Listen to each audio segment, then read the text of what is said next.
नमस्कार, आपण पाहताय रत्नापूर न्यूज। दीपावली सणानिमित्त गांधी चौक पोलिसांची सतर्कपणे पायी पेट्रोलिंग। सध्या जिल्ह्यासह लातूर शहरात दीपावली सण मोठ्या आनंदात साजरा होत असतो।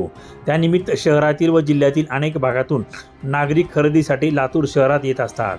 त्यामुळे लातूर शहरातील मुख्य बाजारपेठ असलेल्या गंजगोलाई, सराफ लाईन, कापड लाईन, भुसार लाईन, भांडे गल्ली, मस्जिद रोड या ठिकाणी मोठ्या प्रमाणात नागरिकांची गर्दी होते व शहरामध्ये वाहतूक कोंडी होऊ नये, येणाऱ्या नागरिकांना त्यांचा त्रास होत असतो। त्यामुळे लातूर जिल्ह्याचे पोलीस अधीक्षक श्री अमोल तांबे, अप्पर पोलीस अधीक्षक श्री मंगेश चव्हाण, उपविभागीय पोलीस अधिकारी श्री समीर सिंह साळवे यांच्या मार्गदर्शनाखाली पोलीस ठाणे गांधी चौक येथे पोलीस निरीक्षक सुनील रेजितवाड यांच्या नेतृत्वात पोलीस ठाणे गांधी चौक येथील अधिकारी, अंमलदार तसेच दंगा नियंत्रण पथकाचे अंमलदार यांच्या वतीने नागरिकांच्या सुरक्षेसाठी तसेच नागरिकांना काही अडचण असल्यास पोलिसांकडून तात्काळ प्रतिसाद मिळण्यासाठी तसेच काही गैरप्रकार होऊ नये, महिलांची छेडछाड होऊ नये याकरिता लातूर शहरातील गंजगोलाई, सराफ लाईन, कापड लाईन, भुसार लाईन, भांडे गल्ली, मस्जिद रोड, सुभाष चौक, दयाराम रोड या भागात नियमितपणे पायी पेट्रोलिंग करण्यात येत आहे।